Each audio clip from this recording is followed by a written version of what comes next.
네, 슬슬 시작을 한번 해보도록 하겠습니다. 이번 주 화요일 특별 세션은 이제 2주 동안 머신러닝 베이스 모델을 진행을 할 건데요. 이번 주는 이제 부회장님께서 발표를 하시고 오늘은 좀 이론에 대한 걸 많이 다룰 것 같고 다음 주는 이제 학술 부장님께서 이제 얘네를 어디에 사용을 할 건지 위주로 발표를 할 계획입니다. 그러면 박수와 함께 시작을 해보도록 하겠습니다.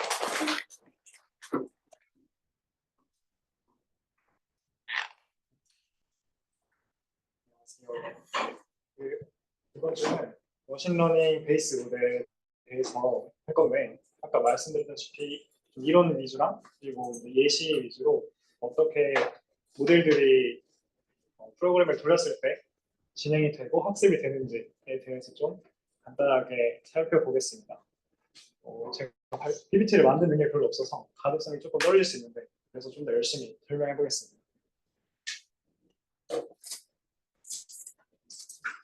목차는 이렇게 되고요. 디시전 트리, 결정 트리라는 이제 모델을 먼저 배울 거고 여기서 이제 가장 기본이 되는 모델입니다.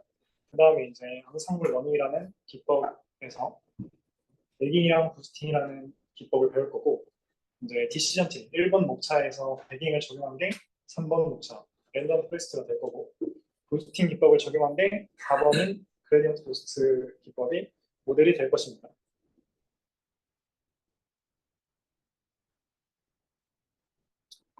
그래서 디시전 트리에 대해서 먼저 좀 설명을 하겠습니다. 디시전 트리는 데이터를 분석하고 예측 모델을 만들기 위해서 사용되는 통계적 방법이에요.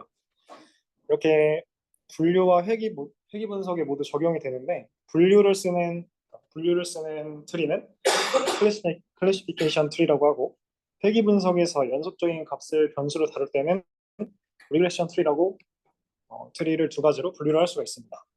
노드와 엣지로 이루어진 트리 모형인데 이제 노드가 이제 앞으로 어떻게 표현될 거냐면 이런 식으로 네모 변수가 들어갈 자리인데 네모에 노드가 이렇게 있을 거고 그 이유 그림으로도 한번 보여드릴게요. 여기서 이렇게 뻗어나가는 이런 선들이 엣지가 될 겁니다. 노드와 엣지로 이루어진 트리 모양이 특성 변수에 따라서 이렇게 이제 노드가 있으면 엣지를 따라가서 하위 노드로 이렇게 분류되는 모양으로 트리가 이루어질 겁니다. 핵심 원리는 이 정보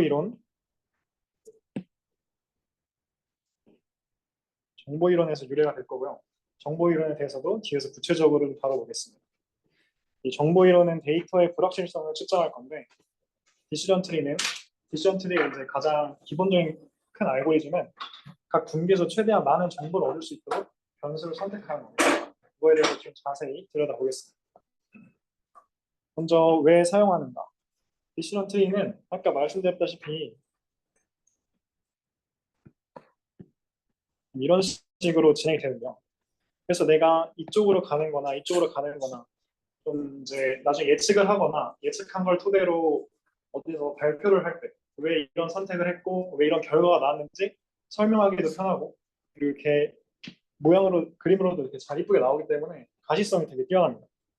그래서 이제 디시전 트리를 사용하는 거고 실제로 비즈니스 분야에서는 마케팅, 고객 분석, 고객 이탈 같은 데서 활용이 되고 의료 분야에서는 질병 예측, 진단, 치료법 추천 등에서 적용이 됩니다. 이게 이제 트리의 모델인데요. 여기서 이제 세부적인 거는 뒤에서 따로 또 볼 거니까 크게 명칭이랑 모형들만 좀 먼저 보겠습니다. 일단 트리 모델은 특정 기준, 질문에 따라서 데이터를 구분하는 거예요.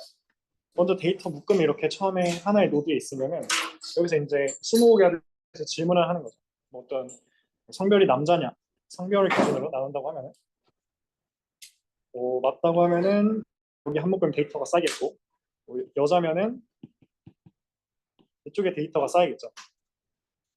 이런 식으로 특정 기준에 따라서 데이터를 구분하는 모델이 될 거고 이 시작이 되는 첫 번째 노드를 뿌리 노드, 루트 노드라고 할 겁니다. 그리고 이렇게 아까 말했듯이 선들 엣지라고 했는데 이렇게 선들 엣지의 다른 말을 나무에 비교해서 가지, 브랜치라고 하겠습니다. 그러면 이제 중간에 있는 노드는 말 그대로 그냥 인터널 중간 마디, 인터널 노드라고 하고 그리고 가장 끝에 있는 애들, 터미널 노드라고 하는데 나무에 비유해서 잎, 이라고 해서 leaf라고도 합니다. 그리고 이제 얘는 지금 요만큼이 이제 하나의 1 깊이라고 하는 거고, 요만큼이 이제 2 깊이라고 하는 거예요. 이렇게 점점 깊이가 깊어질수록 질문들도 많이 필요하고 또 분류를 더 세분화시킬 수 있겠죠. 그래서 이제 좀 더 자세히 들여다봅시다. 데이터가 처음에 이렇게 빨간 점들과 빨간 세모와 파란 동그라미가 엄청 분류돼 있어요. 내가 이제 파란 동그라미랑 빨간 세모랑 분류를 하고 싶은 거예요. 얘들이 이제 훈련 데이터인데 완벽하게 분류를 이제 우리 컴퓨터로 모델링할 때는 선형으로 해야 되니까 완벽하게 분류를 할 수는 없겠죠. 처음 하나의 질문 가지고. 처음에는 이제 x가 이제 x축이라는 건 아니고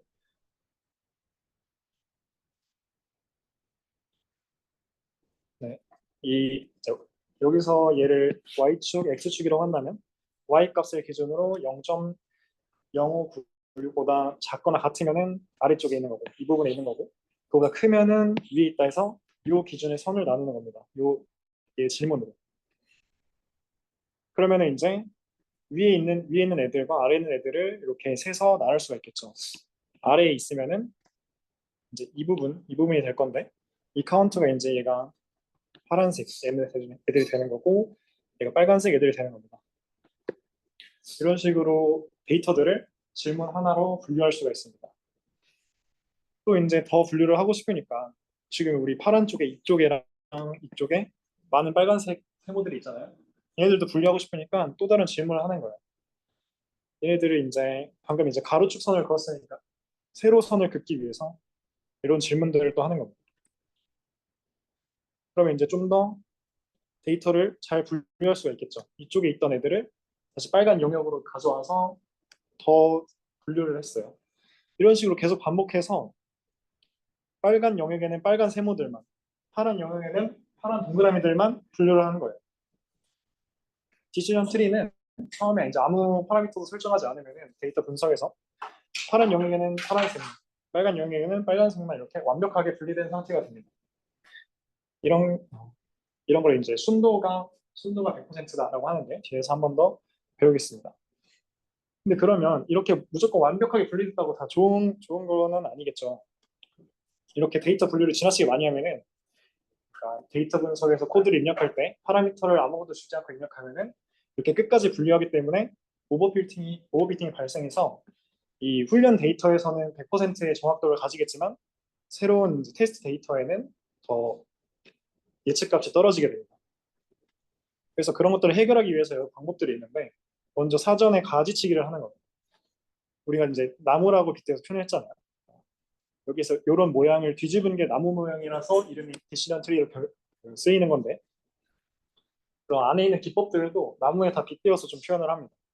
가지치기라고 우리가 이제 아까 말했듯이 아무 파라미터도 설정을 안 하면은 끝에 이제 완벽하게 분류된 이렇게 순도 100% 애들만 남겠죠. 이러면 이제 오버피팅이 일어나니까 여기 중간중간에서 이렇게 가지를 쳐주는 겁니다. 이런 트리들을 잘라서 얘네들이 오버피팅 되지 않게 적당한 수준에서 이제 나무의 성장을 억제시키고 그리고 너무 세세하게 분류되지 않게 이렇게 막아주는 거를 가지치기, 프루닝이라고 합니다. 그래서 이제 코드에서는 파라미터로 이렇게 두 가지 이렇게 쓸 건데 민센터 스플릿은 이제 요 하나의 노드에 데이터가 10개 있으면은 더 이상 분류하지 않는 거예요. 얘가 빨간색, 파란색이 섞여 있더라도 하더라도 더 이상 분류하지 않고 과적하고 오버피팅이 되지 않기 위해서 그냥 이대로 놔두는 거예요. 또 맥스 뎁스는 깊이가 4보다 크게 가지를 치지 않는 그러니까 아까 말했듯이 얘는 지금 깊이가 1, 2, 3, 4 이렇게 되는데 얘네들보다 더 분류되지 않게 하는 거예요. 아까 이 파라미터를 설정하지 않으면은 아까처럼 이제 무조건 전부 다 세분화 될 때까지 분류하는 게 디시전 트리의 기본적인 모습입니다. 그다음에 가지치기에 대해서 봤으니까 어떻게 분류하는지 분류 기준에 대해서 좀 볼 건데요. 분류 기준에 대해서 볼 건데 이제 분류 기준에는 일단 임플리티 알고리즘이라는 알고리즘이 사용이 됩니다. 이 디시전 트리 분할 기준은 아까 말했듯이 그 맥스 뎁스를 설정하지 않으면은 기본값으로 완전하게 세세하게 분리한다 그랬죠. 그게 이제 디시전 트리의 기본 알고리즘인데 그룹이 최대한 동질하도록 반복적으로 레코드 하이를 분리한다. 그러니까 최대한 동질하도록이라는 게 무슨 말이냐면은 하나의 영역에 하나의 색깔의 애들만 이렇게 남기고 싶은 거예요. 얘네들 이렇게 선들이 있을 때 가장 이 선이 가장 이제 영역을 잘 나누는 선이 되는 거죠. 가장 한쪽이 동질하도록 만드는 거. 그래서 불순도 알고리즘, 임퓨리티 알고리즘이 불순도 알고리즘인데 이 계산식에 의해서 트리가 구성이 되는 겁니다. 불순도에 대해서 좀 볼 건데 해당 범주 안에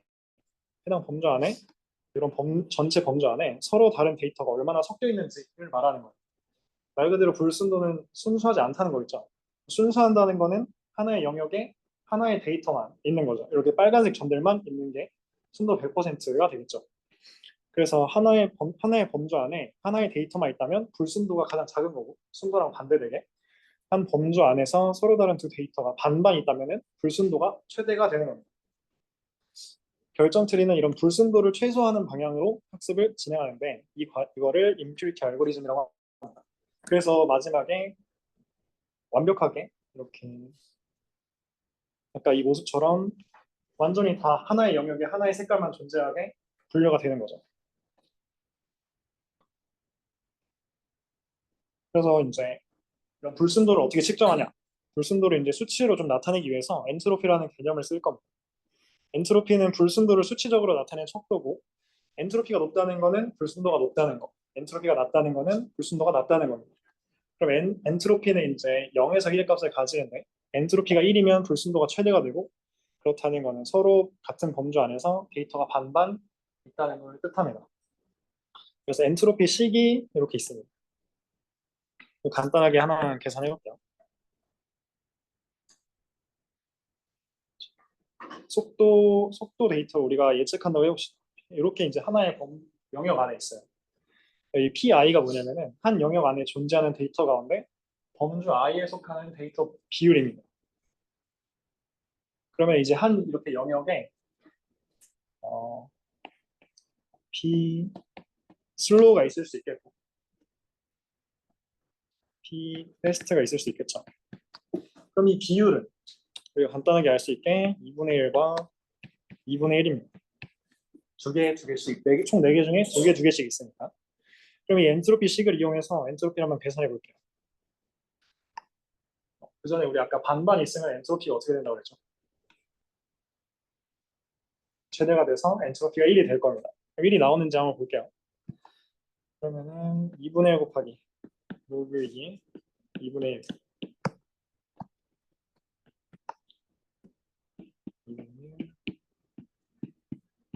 이렇게 엔트로피식이 쓰이겠죠? 괜찮나요? 네. 그러면은 바로 1이 되는 게 보이시나요? 왜냐면 얘가 마이너스 1이고 얘가 마이너스 1이니까 더하면은 1이 나올 겁니다. 이런 식으로 엔트로피를 간단하게 계산해 볼 수가 있습니다. 하나의 영역의 엔트로피를 계산할 수 있는 거죠. 그래서 디시전 트리는 아까 말했듯이 순도를 최대한으로 만드는 애들이니까 점점 아래로 내려갈수록 엔트로피를 계산했을 때 엔트로피를 낮게 만들도록 그런 분류 기준을 선택을 하는 겁니다. 또 이제 비슷한 개념으로 인포메이션 게인이라는 그 개념이 있는데 정보 획득이라고 하겠습니다. 인포메이션 게인 아까 우리 정보 이론을 기반으로 한다고 했죠. 정보 이론을 기반으로 하는 거니까 그러니까 정보 획득이 뭐냐면 특정 분할 기준에 의해서 데이터가 얼마나 잘 분할되는지 그러니까 내가 어떤 기준으로 데이터를 분할했을 때 그 데이터에서 얻어가는 정보가 얼마나 되는지 그거를 이제 수치로 나타내는 게 인포메이션 게인입니다. 그래서 예를 들면은 엔트로피가 1에서 내가 어떤 분할을 거쳤더니 엔트로피가 0.7로 바뀌었어요. 그러면은 내가 0.3만큼의 정보를 얻었다고 할 수 있는 겁니다. 그래서 이제 인포메이션 게인의 식이 어떻게 되냐면 이렇게 되겠어요. 여기서 요 가중평균이라는 게 앞에 붙는데 요 위에 있는 예시를 보면 이제 간단하게 이전 엔트로피에서 이후 엔트로피를 빼주는 게 정보 획득이잖아요. 인포메이션 게인이잖아요. 거기서 왜 이제 앞에 가중평균이 붙느냐? 우리가 아까 봤을 때 노드에서 이렇게 두 개의 노드로 분리가 되죠. 그러면은 이 엔트로피가 존재할 거예요. 얘를 이제 페런트의 엔트로피라고 할 거고, 얘네들도 각각 엔트로피가 존재하겠죠. 얘네 안에 데이터가 얼마나 섞여 있을 수도 있고 완전히 순수하게 있을 수도 있으니까. 그러니까 얘네들을 children 엔트로피라고 할 거예요. 그러면 이제 children 엔트로피가 두 개 이상 있겠죠, 무조건. 분류가 되는 거니까. 내가 이거 그대로 하나만 이렇게 내려보내면은 의미가 없잖아요. 그래서 두 가지 이상으로 분류가 될 거니까 걔네가 가지고 있는 데이터의 비율을 가지고 가중 평균을 주어서 이제 이후에 분류한 이후에 엔트로피를 구하는 겁니다. 그러면 정보 획득은 전 엔트로피에서 그 이후의 엔트로피의 평균의 합을 빼주는 거다라고 생각하면 됩니다. 그래서 이런 알고리즘을 우리가 이제 트리 모델이 아래로 내려갈수록 점점 정보 획득이 큰 쪽으로 분류 기준을 선택한다. 그래서 난 정보를 많이 얻고 싶어 한다. 그런 이제 탐욕적인 개념에서 그리디 알고리즘이라고도 합니다. 좀 예시를 가지고 연습을 해볼게요. 아까 우리 했듯이 이 부분은 끝났어요. 첫 번째, 아까 이 속도 데이터를 처음에 가지고 있다고 했을 때 얘가 엔트로피가 1이 되는 거는 계산을 했어요.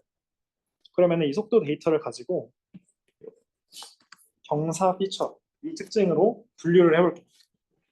그럼 이제 슬로우랑 페스트가 처음에 반반 섞여 있어서 엔트로피가 1이었는데 페런트 엔트로피가 처음에 1이죠. 그러면은 이제 그레이드 기준으로 분리를 하면은 그냥 슬로우 페스트 얘네가 이제 스티프이기 때문에 하나로 묶이고, 그리고 얘랑 하나로 묶이겠죠. 그래서 이렇게 분류가 될 건데 얘는 아까 뭐라 그랬죠? 하나의 영역 안에 하나의 데이터만 있다면 순도가 100%가 되고 그럼 엔트로피가 가장 작아지겠죠. 그래서 엔트로피 플랫은 0이 될 겁니다. 그러면은 이쪽 엔트로피 스티프를 구해볼 건데 엔트로피 스티프는 계산하는 게 이제 계산기를 써야 하는 식이어서 그냥 이렇게만 써봤습니다. 엔트로피 스티프는 이렇게 식이 주어지고 그 값이 0.9184가 나옵니다. 그럼 아까 우리가 위에서 봤던 식을 가지고 정보 획득을 구해볼 건데 그러면 그 뒤에 있는 가중평균을 곱한 값을 좀 구해봐야겠죠. 그래서 가중평균은 지금 이 영역 안에 데이터가 3개 있고 이 영역 안에 데이터가 1개 있기 때문에 얘는 비율을 4분의 3을 줄 거고 얘는 비율을 4분의 1을 줄 거예요. 괜찮아요? 4개 중에 3개, 4개 중에 1개여서 비율을 이렇게 주는 겁니다. 그러면 이제 칠드런 엔트로피에다가 앞에 곱해줘야겠죠. 4분의 3 그리고 이 4분의 3에다가 칠드런 엔트로피를 곱한가 그리고 얘랑 곱해준 값을 구해서 이제 뒤에 나중에 후에 바뀌는 엔트로피의 총합을 구해줍니다. 0.6888이라는 값이 나왔네요. 그럼 인포메이션 게인은 이전 값에서 이 값을 뺀 게 되겠죠. 그래서 이전에는 페넌트 엔트로피가 1이었는데 0.6888 빼서 0.3112라는 정보 획득 값을 얻을 수 있습니다.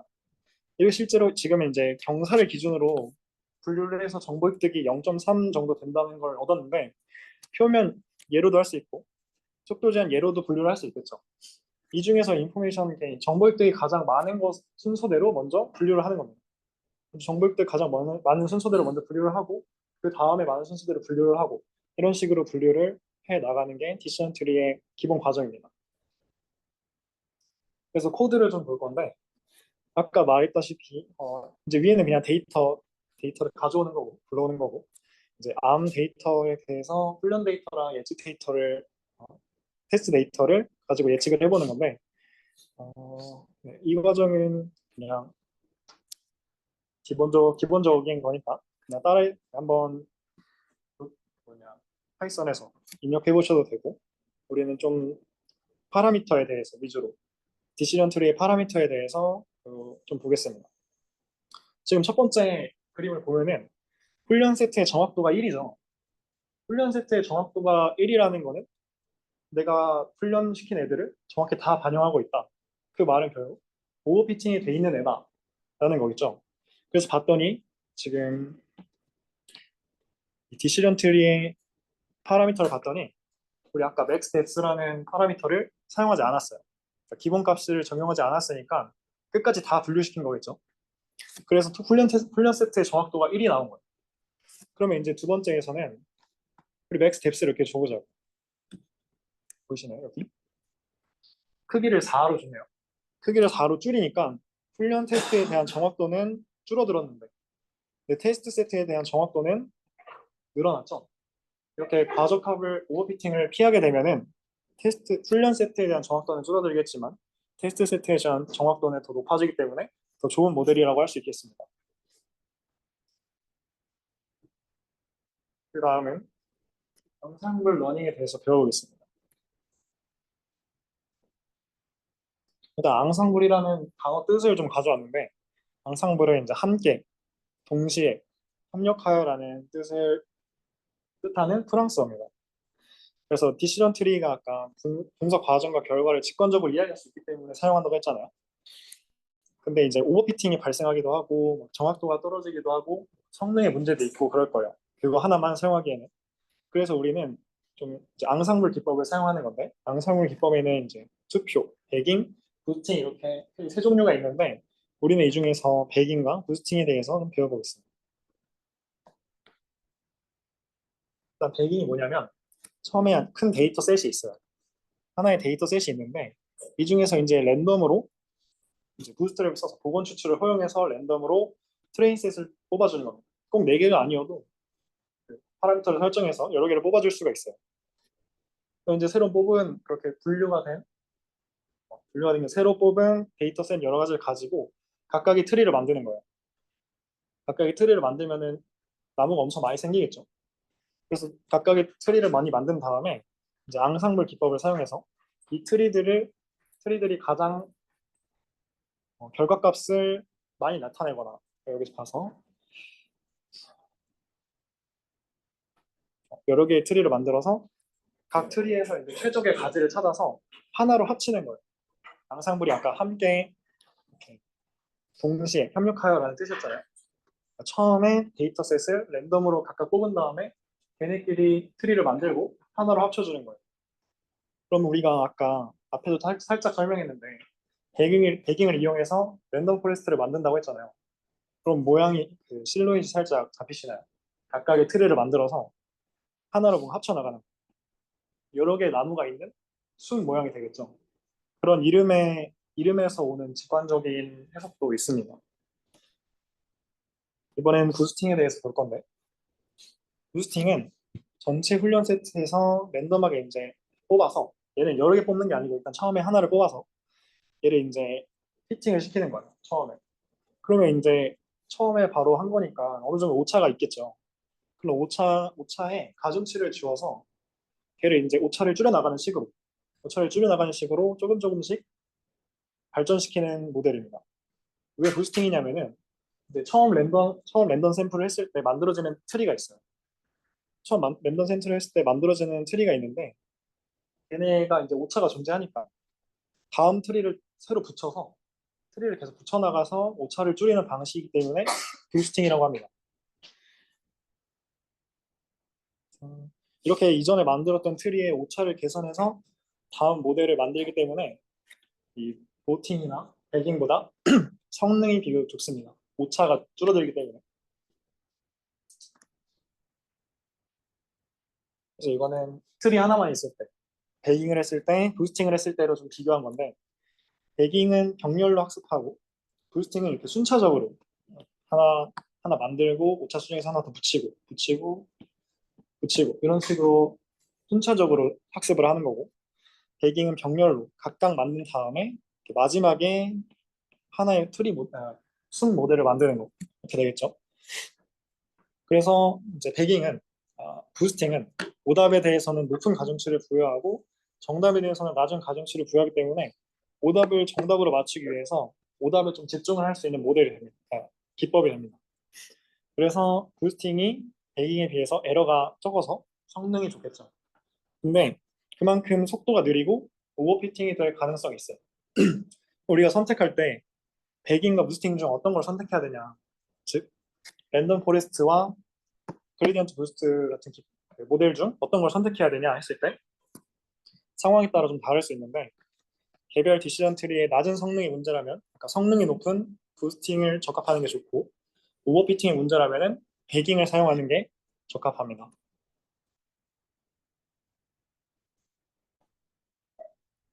이제 랜덤 포레스트에 대해서 볼 건데 여기까지 보고 잠깐 쉬었다 하겠습니다. 생각보다 빨리 했네요.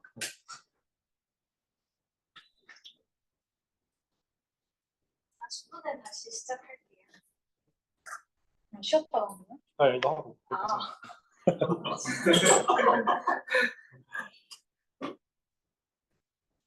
아까 말했듯이 랜덤 포레스트는 나무가 모여서 숲을 이루듯이 결정 트리가 모여서 랜덤 포레스트를 구성을 하는 겁니다.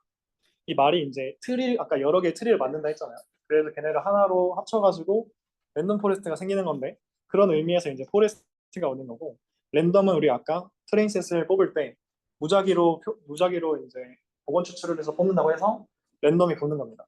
그래서 랜덤 포레스트를 구성하게 되고, 디시전 트리 하나만으로 머신러닝을 할 수 있지만 디시전 트리 단점이 아까 오버피팅이 되는 경향이 많이 있었잖아요. 그래서 여러 개의 디시전 트리를 통해서 랜덤 포레스트를 만들면은 이 오버피팅이 되는 단점을 해결할 수가 있어요. 그래서 이제 쓰는 거겠죠. 아까 배깅이 오버피팅을 줄여준다고 했으니까. 그래서 배깅이라는 앙상블 학습을 적용한 모델이고, 이 배깅은 또 오버피팅을 줄인다는 거, 분산을 줄이기 위해 사용되는 겁니다. 그리고 오버피팅을 해소시키고 분산을 감소시켜서 정확도가 높다는 장점이 있지만 계산 비용이 높고 규칙이 많아서 우리가 이 추론 로직을 설명하기가 어렵다는 단점도 있습니다. 이런 모습인데 처음에 이제 아까 트레인셋이 이렇게 크게 존재했죠. 여기서 이제 배깅을 이용해서 그 복원 랜덤 추출을 이용해서 트레인셋을 이렇게 뽑아주는 겁니다. 그럼 이제 각각의 트레인셋이 생겼으니까 얘네를 가지고 트리를 만들 수가 있겠죠. 각각의 트리를 만들어 줄 거야. 얘네들이 하나로 합쳐지는 게 가장 많이 나온 최빈 값으로 합쳐지는 방법도 있고, 그 평균 값으로 합쳐지는 방법도 있는데요. 이건 이제 아까 말했듯이 분류나무인가 회기나무인가에 따라서 달라지기도 합니다. 그래서 이런 것들이 합쳐져서 숲을 이루어서 랜덤 포레스트가 되는 겁니다. 그래서 예를 들면은 건강의 위험도를 예측하려고 성별, 키, 몸무게, 지역, 운동량, 후면 이런 되게 많은 요소가 필요해요. 건강의 위험도를 예측하려고. 근데 이렇게 수많은 요소를 쓰면은 아까 말했듯이 처음에 이렇게 첫 노드가 있는데 이런 분류 기준들이 많아지면은 이런 애들이 많아지면은 분류가 엄청 세세하게 되겠죠. 그러면 무조건 오버피팅이 일어날 거예요. 이제 그런 피처가 30개 있다고 하면은 30개를 전체 다 쓰면 오버피팅이 일어날 테니까 그 중에서 이제 5개만 랜덤으로 5개만 뽑아서 하는 거죠. 랜덤으로 5개를 뽑아서 만들면은 걔는 이제 순도가 100%가 아닐 거예요. 왜냐면 하다 말았으니까. 그 대신 오버피팅은 일어나지 않겠죠. 그러면 이제 그렇게 순도 100%가 아닌 애들 가지고 어떻게 하냐? 이제 걔네들을 가지고 하나로 합쳐주면 오버피팅이 일어나지 않지만 테스트 데이터를 잘 반영해서 학습이 된 랜덤 포레스트 모델이 나오는 겁니다.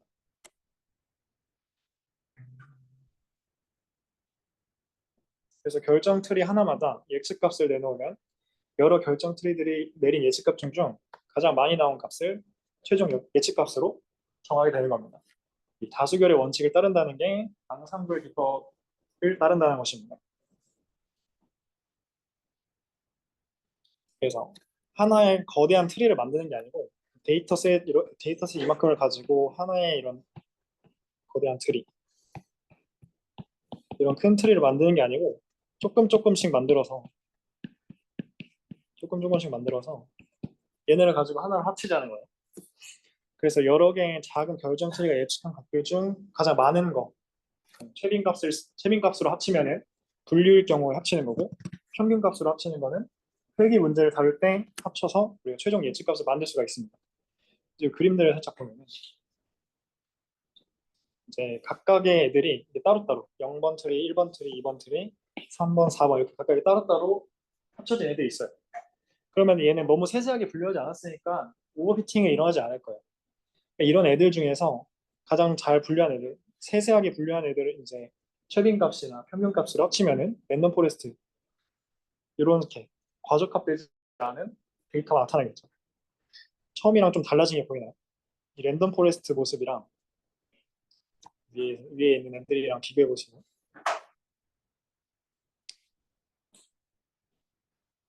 얘랑 이제 차이가 있는 거예요. 얘는 이제 끝까지 이런 선들이 다 있는데 아까 봤을 때는 이제 적당한 수준에서 평균값이나 최빈값으로 합쳤기 때문에 좀 부드럽게 분류를 할 수 있게 되는 거예요. 그래서 랜덤 포레스트 코딩을 좀 보면은 랜덤 포레스트 안에 이제 n 이스티메이터라는 파라미터가 있고 맥스 피처라는 파라미터가 있습니다. n 이스티메이터는 랜덤 포레스트 안에 트리를 얼마나 할지 트리의 개수를 말하는 건데 랜덤 포레스트에서는 이 값이 클수록 좋습니다. 클수록 성능도 좋고 오버비팅도 잘 안 일어나고 근데 항상 성능 좋은 거의 문제는 비용과 시간이겠죠. 그리고 맥스 피처는 무작위로 선택할 피처의 개수입니다. 아까 피처 30개 중에서 5개만 뽑아서 그걸로 분류를 하자고 했는데 그 이제 얼마나 뽑을지 걔를 설정하는 게 맥스 피처입니다. 맥스 피처는 맥스 피처는 이제 기본 값을 쓰는 게 가장 좋습니다. 맥스 피처를 값이 크면은 이제 30개 중에서 내가 많이 뽑으면은 그냥 트리를 쓰는 거랑 비슷하겠죠. 그래서 랜덤 포레스트의 트리들이 서로 되게 비슷해질 거예요. 가장 두드러진 특성에 맞게 예측하고 맥스 피처의 값이 작으면은 랜덤 포레스트는 서로 되게 다른 애들이 될 거예요. 왜냐면은 30개 중에 5개씩 랜덤으로 뽑아가지고 트리를 만드는 거랑 30개 중에 25개 뽑아서 트리를 만드는 거랑 서로 25개일 때는 트리들이 서로 비슷하고 5개씩 뽑을 때는 많이 달라지겠죠, 서로. 그래서 이게 이제 얼마나 어느 트리에 몇 개를 뽑는 게, 몇 개의 피처를 뽑는 게 가장 적절할지 그걸 찾는 거는 이제 기본 값으로 두는 게 가장 적절하다. 그래서 코딩을 좀 보면 얘는 이제 나무 100개와 넥스텝 3을 쓰고 분류를 하고 그리고 아까 말했던 이 맥스 피처의 값은 그냥 기본 값으로 두고 지금 모델링을 한 겁니다. 그래서 이렇게 이제 간단한 코드들도 있으니까 복습하시려는 분들은 이 코드를 한번 따라해서 입력해 보시면 좋을 것 같습니다. 쉬고 그레디언트 부스트부터 50분에 다시 시작을 하겠습니다.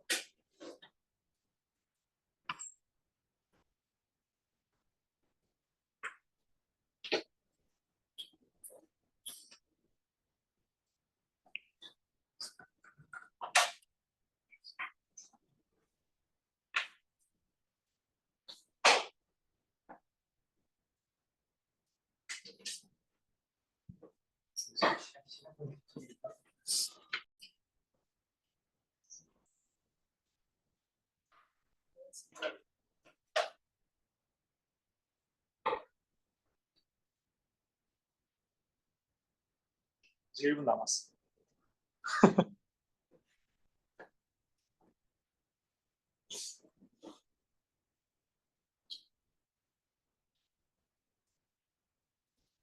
시간을 해볼까요?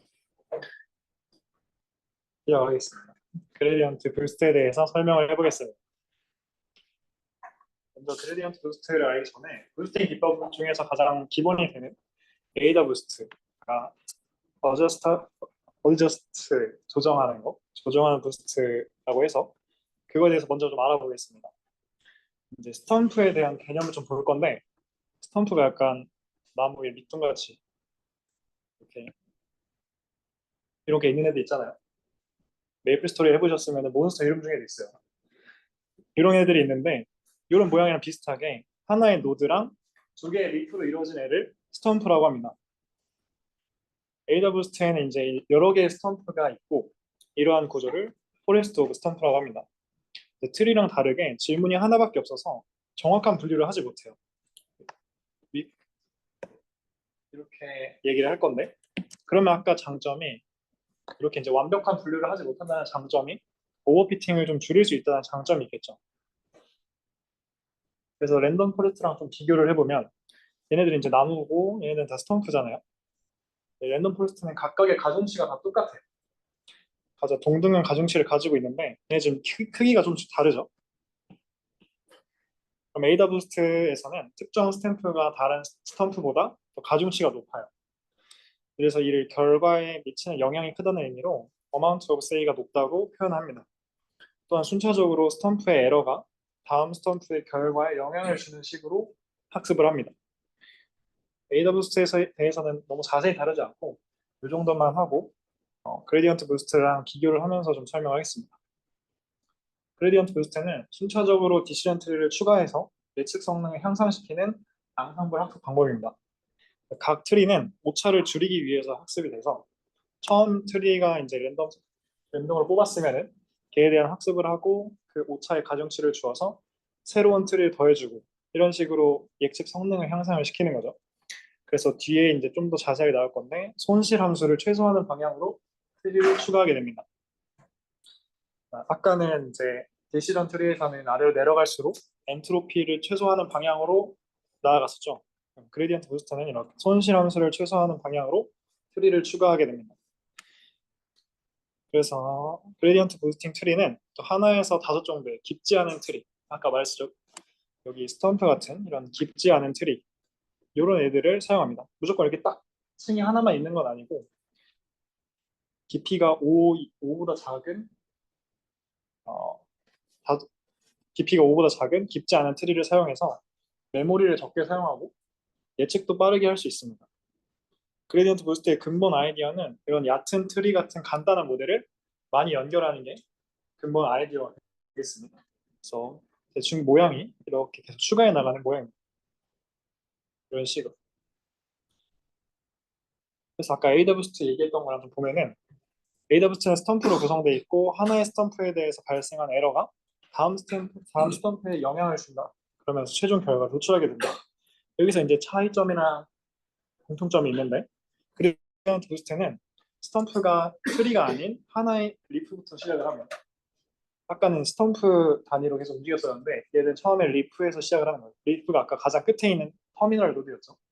여기서부터 시작을 할 거고 그래서 리프는 초기 추정값을 나타내고 평균으로 정해서 할 겁니다. 그래서 또 공통점은 뭐냐면 그 전에 있는 모델의 에러를 다음 모델을 했을 때 더해가지고 추가시키면서 학습을 한다. 그런 점이 좀 공통점입니다.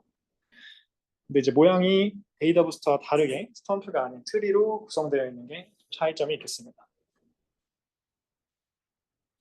그래서 이제 그 과정을 좀 들여다볼 건데 우리가 이제 키, 좋아하는 색깔, 성별을 가지고 몸무게를 예측을 해볼게요. 몸무게 데이터가 이렇게 있는 겁니다. 그러면은 얘네를 각각 가지고 이제 예측을 해볼 건데 처음에 이제 그레디언트 부스터는 아까 리프에서부터 시작한다 그랬죠. 하나의 노드에서 시작을 할 겁니다. 그래서 리프의 모델이 예측하는 타겟 추정값은 이 타겟 추정값은 모든 타겟 추정값의 평균이기 때문에 72 다 더해서 6으로 나누면 71.2가 나오겠죠. 71.2로 시작을 하는 겁니다. 시작하자마자 바로 멈추면은 71.2 가지고 학습을 하는 거예요. 다음 테스트 데이터가 들어오면은 걔는 그냥 71.2kg이야. 그렇게 바로 예측을 하는 거죠. 근데 당연히 여기서 멈추면 안 되겠죠. 이제 리프에 대해서 예측한 값과 실제 값의 에러를 아까 차이를 반영한다고 했었죠. 차이를 반영한 새로운 트리를 만들어 봅시다.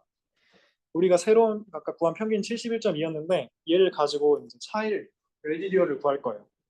그래서 웨이트 몸무게에서 평균을 빼서 pseudo 레지듀얼이라는 값을 먼저 보여줍니다. 뒤에서 왜 이 값을 구하는지 한 번 더 설명하겠습니다. 네, 다음으로 키, 좋아하는 색, 성별로 몸무게가 아닌 몸무게의 이 레지듀얼 차이를 예측해 볼 거예요. 그러면 이 데이터들 이 16.8, 4.8, 마이너스 15.2 얘네들을 가지고 데이터를 사용해서 모델을 만들겠죠. 그래서 걔네를 가지고 분류를 하는 거예요. 이 분류 모델은 아까 말했다시피 엔트로피가 가장 작아지는 쪽으로 정보획득이 가장 많아지는 쪽으로 분류를 할 겁니다. 그래서 봤더니 성별로 먼저 분류를 하고 그다음에 키나 좋아하는 색깔로 분류를 하게 됐네요. 그러면 이 데이터들이 아까 여기 있던 이 6가지 데이터들이 이렇게 다 분류가 되는 겁니다. 그럼 얘는 하나의 노드에 2개의 데이터가 들어가 있죠. 이런 데이터들은 우리 평균값으로 합쳐질 거예요. 마이너스 14.2랑 마이너스 15.2의 평균인 마이너스 13.7 이렇게 평균값으로 합쳐줄 겁니다. 그러면 이제 초기에 구한 트리, 요 리프 트리라고 하는데 딱 하나밖에 노드 하나밖에 없는 트리를 리프 트리라고 하는데 이 트리와 두 번째로 구한 오차를 분류한 트리, 레지듀얼을 분류한 트리를 합쳐서 예측 모델을 만들어 보겠습니다. 합치게 되면은 이제 그 다음으로 테스트 데이터가 들어왔을 때 그 테스트 데이터의 정보가 얘는 이제 젠더가 F, 피메일일 때 왼쪽으로 가는 게 yes고 오른쪽으로 가는 게 보통 no입니다. 그러면은 남성이고 그리고 좋아하는 색이 파란색이고 그러니까 not blue니까 이쪽이 not blue겠죠. 그럼 좋아하는 색이 파란색이고 하면은 이쪽으로 순서가 오는 거예요. 성별이 남자고 좋아하는 색이 파란색이면은 이 오차는 16.8로 예측을 할 거고 거기에 평균을 더해주니까 88kg라고 예측을 하는 거예요. 다음 트레이닝 데이터가 들어왔을 때. 근데 아까 우리 뭐였죠? 88kg. 정확하게 예측을 했네요. 라고 해서 좋아할 수 없는 게 실제 몸무게와 예측이 일치하지만 이건 좋은 게 아니고 오버피팅이 일어난 상황입니다. 우리 아직 한 번밖에 트리 모델을 만들지 않았잖아요. 그래서 얘는 편의한 바이어스는 작지만 베리어스는 클 수 있는 겁니다. 오버피팅이 발생했기 때문에. 그래서 훈련 속도나 오버피팅을 조절하기 위해 우리가 여기서 그레디언트 부스트에서 가장 중요한 개념인 학습률이라는 걸 곱해줄 겁니다. 보통 0.1에서 0.001의 값을 가지는데 우리가 만든 오차 예측 모델의 학습률을 곱해서 처음 구했던 평균에 더해주는 겁니다. 그렇게 되면은 다시 이제 남자고 좋아하는 색이 파란색인 테스트 데이터가 들어왔을 때 16.8을 그대로 하는 게 아니고 1.68을 평균에 더하는 게 되겠죠. 그래서 71점에다 1.68을 더해서 72.9kg이라고 예측을 할 겁니다. 아까 88kg를 완전하게 이제 얘랑 완전하게 똑같지 않지만 그러니까 오버피팅이 되진 않았지만 우리 71.2라는 값에서 좀 더 가까워졌죠. 88에. 그러니까 여기 주목해야 될 거는 71.2보다 72.9가 우리가 예측해야 되는 88kg 값에 좀 더 가까워졌다는 게 중요한 겁니다. 그래서 0.1인 경우를 처음 예측한 71.2보다 더 가깝게 예측했다. 그레디언트 부스트 모델은 이런 식으로 실측값에 조금씩 가까워지는 방향으로 학습을 합니다. 그래서 한 번 더 해볼게요.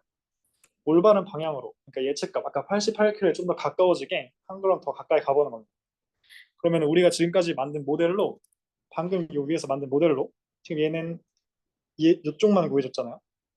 이런 애들을 다 구해서 푸세도 레지듀얼을 다시 새로 다 구해보는 거예요.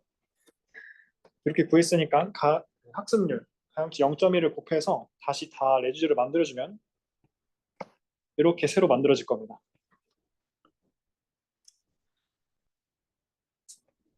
이렇게 새로 만들어질 거고 얘를 처음에 있던 레지듀얼과 비교해 봤을 때 모두 다 줄어들었죠. 초기 레지듀얼과 비교해 봤을 때 새로운 레지듀얼 값이 모두 이전보다 작아진 걸 확인할 수 있고 전체적으로 실제 값에 조금씩 가까워졌음을 알 수 있습니다.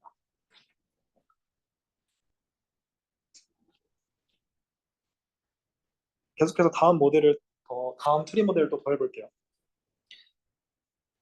초기 리프 트리 이제 평균 이만큼이 있고 거기에 이제 아까 학습률 0.1을 곱한 첫 번째 레지듀얼 트리가 이렇게 있습니다.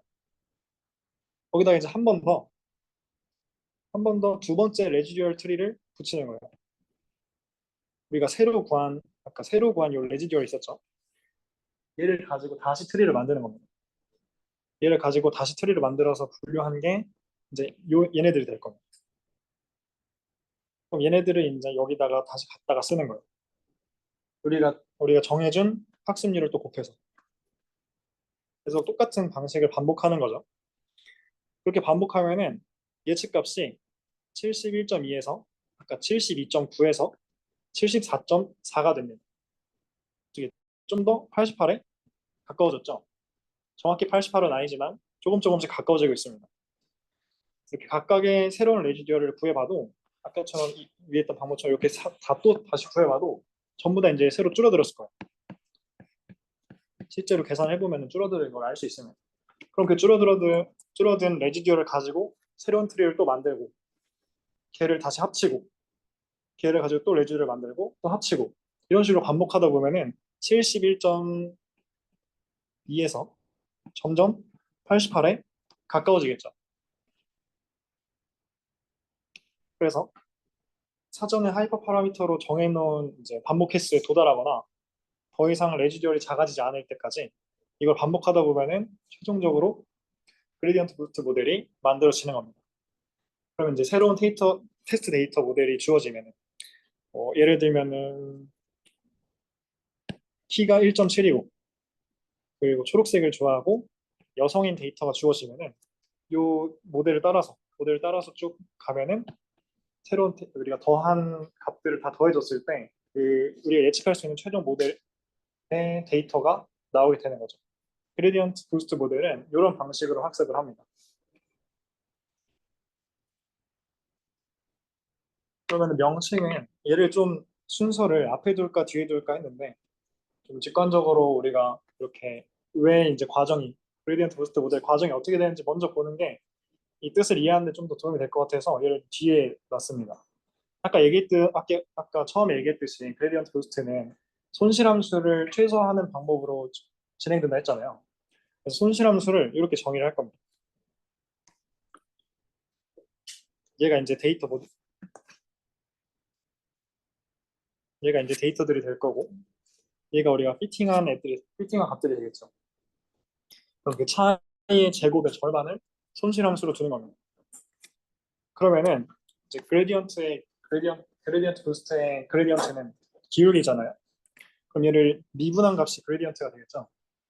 근데 미분하면은 이런 값이 나와요. 미분은 간단하죠.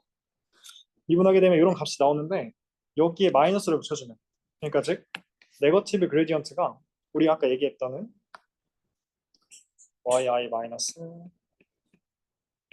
글씨 해주는 얘가 되는 겁니다. 얘가 뭐냐면 푸세도 레지듀얼이 됩니다.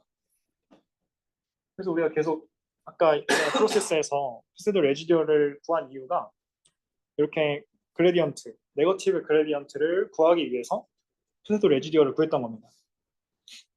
그러면 네거티브 그레디언트는 이제 푸세도 레지듀얼이랑 같은 개념이니까 어떤 데이터 포인트에서 이제 손실함수가 줄어들기 위해서 fx가 가려고 하는 방향을 뜻하는 게 푸세도 레지듀얼이 됩니다. 그래서 우리가 계속 그 값들을 구했던 거고요. 그래서 요약하면은 손실함수를 구하기 위해서 순차적인 다음 모델에 네거티브 그레디언트, 그러니까 푸세도 레지듀얼을 더해가는 그레디언트 디센트랑 부스팅이 합쳐진 모델이기 때문에 줄여서 그레디언트 부스팅 모델이라고 합니다. 그레디언트 부스팅은 지도학습에서 가장 강력하고 널리 사용되는 모델 중 하나여서 오늘 좀 깊이 있게 다뤘는데요. 가장 큰 단점은 매개 변수를 잘 조정해야 된다는 겁니다. 그리고 훈련 시간이 아까 뎁스를 깊게 설정하지 않아서 훈련이 좀 짧게 진행된다고 했는데 근데 아무리 그래도 성능을 높이기 위해서는 계속 트리를 많이 더 해야 되니까 그만큼 훈련 시간이 길어지는 것도 있겠죠. 그래서 중요 매개 변수는 아까 처음에 봤었던 트리의 개수를 지정하는 n 이스티메이터와 학습률, 우리가 중요하다 했던 학습률, 러닝 레이트입니다. 러닝 레이트를 낮추면은 비슷한 복잡도 모델을 만들기 위해서 더 많은 트리를 추가해야 돼요. 왜냐면 아까 0.001에서 0.1까지 쓴다 그랬죠. 얘네들이 많아지면은 결국 0.1 이렇게 하나의 데이터 전체 큰 크기에 도달하기 위해서 많이 트리들을 만들어야겠죠. 그래서 n 이스티메이터가 클수록 아까 랜덤 포레스트는 n 이스티메이터가 클수록 성능이 좋다고 했는데 그레디언트 부스트에서는 무조건 큰 게 아니고 무조건 크게 되면 오버피팅의 위험이 있기 때문에 가용 시간과 메모리 한도에서 n 이스티메이터를 먼저 맞추고 거기에 적절한 러닝 레이트를 찾아야지 제대로 된 모델을 만들 수가 있습니다. 또 중요한 매개 변수는 트리의 복잡도를 낮추는 아까 말했던 맥스 뎁스예요. 아까 맥스 뎁스는 이제 트리가 이렇게 아래로 얼마나 내려가는지를 뜻하는 파라미터였는데 얘네들이 이 크기를 크게 하면 그만큼 복잡도가 깊어지고 오버피팅이 발생할 수도 있겠죠. 근데 아까 말했듯이 그레디언트 부스트는 그런 거를 막기 위해서 사전에 이제 짧은 애들만 얕은 아까 위크 러너라고 했는데 깊이가 5보다 깊어지지 않게 그 뎁스를 설정해 줘야 됩니다. 그래서 코딩으로 좀 실제로 봐보면 파라미터를 보면 n 이스티메이터 나무의 개수를 100개로 하고 학습률을 0.1로 설정을 했습니다. 그리고 아까 5보다 작아야 되는 매스 뎁스를 3으로 설정을 했습니다. 이렇게 해서 그레디언트 부스트 모델을 적합시켜서 사용할 수가 있습니다. 이제 거의 끝났는데요. 이거는 그냥 제가 가져와 봤는데 그 그레디언트 부스트 개발자가 말한 건데 올바른 방향으로 조금씩 다가가는 식으로 학습된 모델은 테스트 데이터에서 좋은 성능을 보여준다는 말이 뭔가 와닿아서 가져왔습니다. 명언이라 생각해서. 그래서 뭔가 처음부터 딱 테스트 데이터에 맞는 거 없으니까 처음부터 너무 완벽하면 오버피팅이 일어나니까 조금씩 다가가는 식으로 오차를 수정하는 식으로 조금씩 학습하는 게 뭔가 열심히 하는 우리의 모습 같아서 가져와 봤습니다. 이상입니다.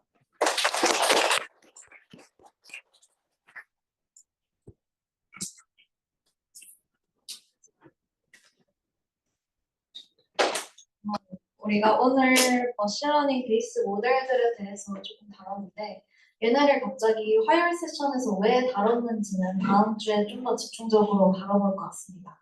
그리고 오늘 강사님과 함께 이제 선배님께서 참가를 오셨는데 ESC 28기이시자 지금 김현중 교수님 랩실에서 일하고 계신 전상호 선배님께서 관련해서 한마디를 해주신다고 합니다. 네, 박수로 모셔보겠습니다.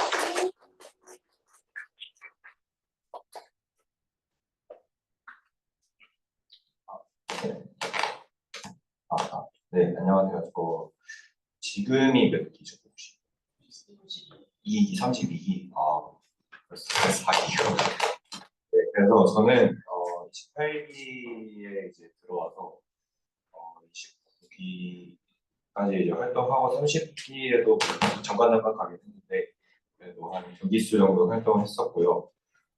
기획부도 하고 학술부도 했었습니다. 그래서 지금 오늘은 이제 아무래도 그 3D 모델을 하는 게 저희 교수님이 하셨고 이제 그 관련해서도 이제 그 논문도 내시고 했어가지고 이제 간사이신 최영준 간사님께서 제 29기신데 사실은 제 후배고 기술을 나중에 보긴 한데 그래서 불러주셔가지고 왔는데요. 뭐 오늘 사실 내용은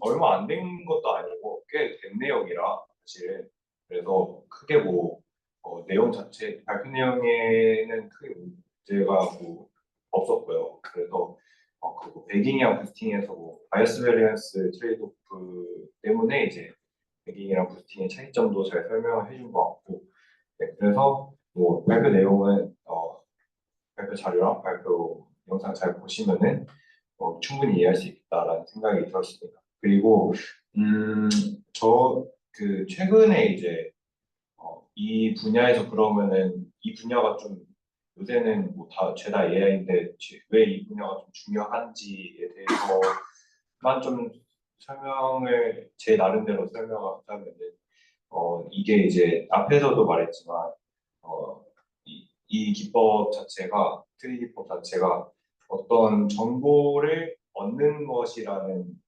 어떤 그 기본적인 좀 출발점이 있거든요.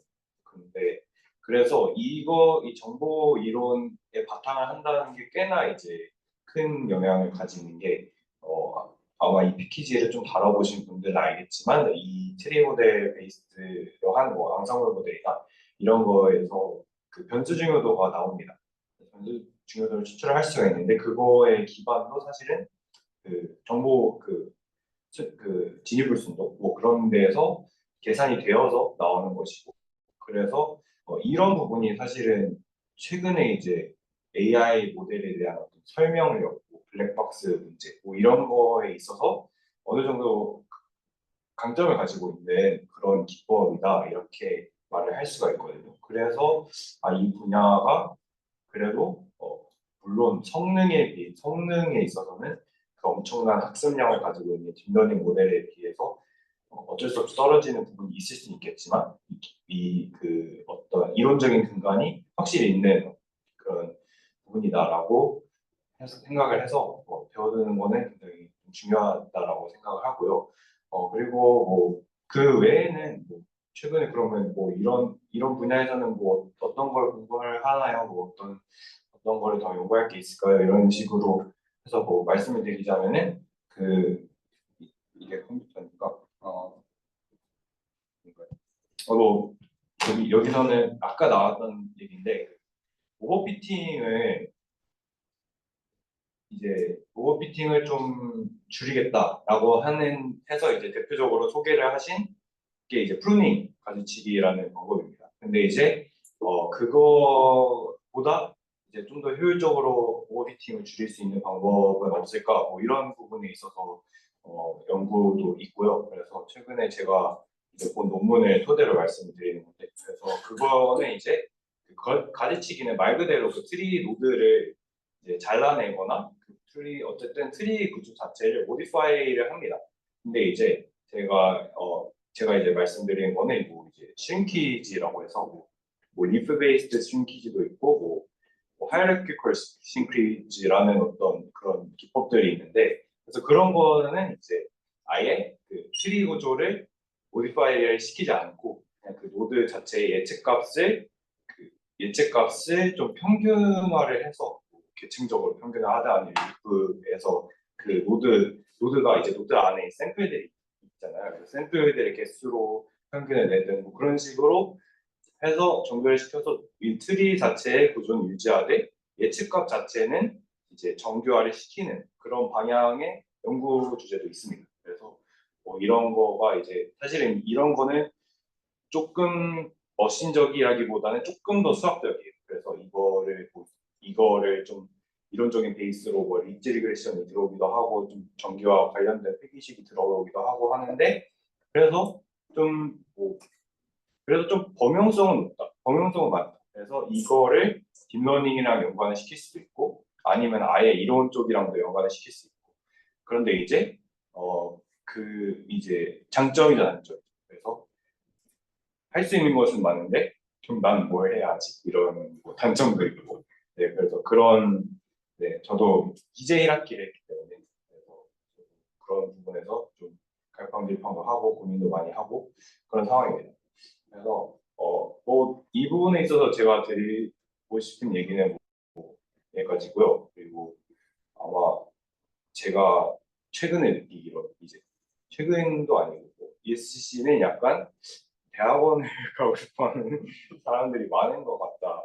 그리고 그 생각이 없었는데 들어오고 나서 약간 하다 보니 대학원에 와 있는 그런 상황도 될 수 있다. 뭐 최근에는 어떤지 모르겠지만 그래서 근데 사실 ESCC뿐만 아니라 그냥 통계학과 자체가 대학원 진학 그 학부에서 대학원 가는 비율이 진짜 많이 는 것 같아요. 그래서 그것도 있는데 그래서 저는 사실 되게 대학원 가는 거 자체는 늦게 결정했는데 그래서 지금 그 학회에 계시는 분 중에 이제 대학원에 가고 싶으신 분들이라면은 좀 여러 분야로 뭐 이런 뭐 최근에 이 AI 안 하면 안 되는 거 아니야? 꼭 이렇게 생각하실 필요 없다고 생각하고 뭐좀 여러 가지 분야 찾아보면서 많은 진로를 고민해봐도 좋을 것 같다라는 생각이 있습니다. 대학원 꼭 받으셔도 되고. 네, 저 여기까지 하겠습니다.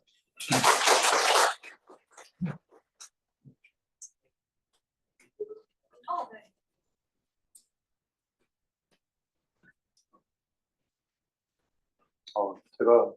전 딥러닝 쪽이어가지고 머신러닝을 연구하진 않아가지고 저 친구를 불렀는데 일단은 뭐 앞에서 이제 뭐 이런 거 얘기하셨지만은 이게 그렇다고 뭐 요즘 딥러닝 많이 하긴 하는데 이것도 많이 쓰거든요.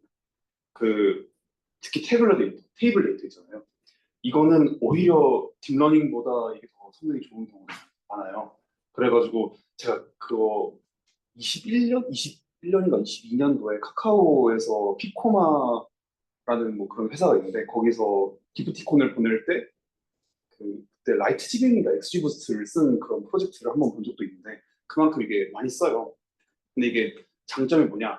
여기서 뭐 마지막에는 뭐 그 학습 시간이 오래 걸린다라고 했는데 딥러닝에 비하면 정말 짧거든요. 그리고 또 실제로 그냥 인퍼런스를 할 때도 그 딥러닝에 비해서도 되게 짧고 GPU도 안 써도 되고 그래요.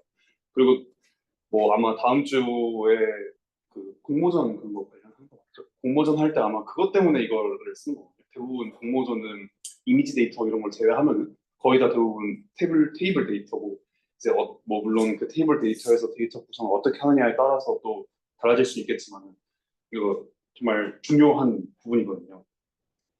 그래가지고 뭐 트리 모델 저 이거 맨 처음에 공부할 때 이거 아까 코드 보시면 아시겠지만 한 5줄이면 쓰잖아요. 그래가지고 이거 그냥 딸깍하면 끝나는 거 아닌가라는 생각을 많이 했었는데 그래도 이 세부 분야들을 알고 모르고 차이가 좀 커요. 그래서 뭐 예를 들어서 랜덤 포레스트 같은 경우는 그 피처를 이게 리플레이스 위드 리플레이스먼트 하면 샘플링 하는 건데 그럼 언제 좋고 언제 안 좋냐를 볼 때 그 피처가 여러 개 있을 때 어떤 피처가 되게 큰 역할을 할 때 그때 좋거든요. 만약 그래서 랜덤 포레스트를 해봤는데 성능이 더 좋았다라고 하면은 다른 뭐 라이트 GPU나 이런 거 비했을 때 뭐 랜덤 포레스트가 성능이 좋았다 그러면 아 이거 피처가 좀 어떤 한 피처가 좀 많이 가져가는 파일을 가져가고 있구나라고 판단할 수도 있잖아요.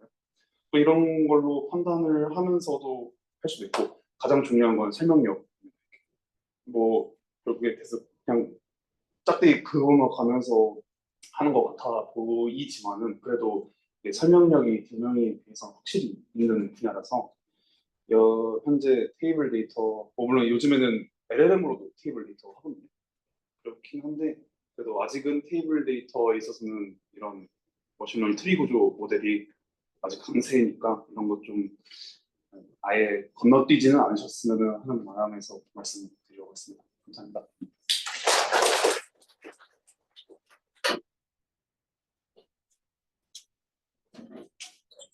관련해서 부연 설명해 주셔서 감사드리고요.